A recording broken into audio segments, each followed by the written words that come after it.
Muhammad Azwan bin Azlan. Saya. Saya menikahkan engkau dengan Mimi. Guys, Wance sudah mau kahwin guys. Sekarang ni aku sama geng-geng aku mau pergi ke Bintulu Sarawak sebab dia akan nikah di sana.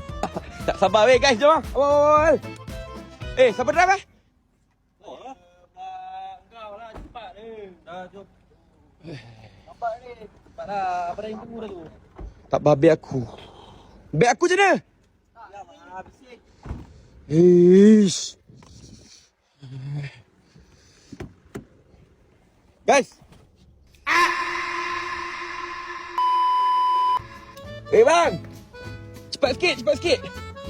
Takkan. Angkat lah, tolong angkat lah. Ya. Takkan aku nak drive lagi, semua tidur. Tak boleh tolong buka pintu ke? Okay. Bang, kau drive ah? Kereta siapa sekarang ni?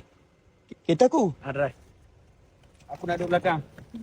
Cium mengerti aku. Masa ni perjalanan kita dari Puncak Alam ke KLIA mengambil masa 1.5 jam untuk sampai. Wah, gua mau pergi Sarawak. Jumpa korang di sana.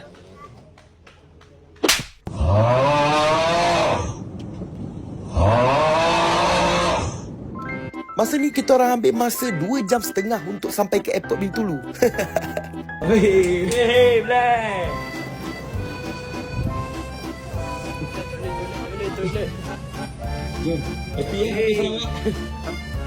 Sampai je dekat airport, kami terus check in di homestay, siap-siap, segar-segar dan terus ke Jais. Jais? Selangor ke Sarawak? Sarawak.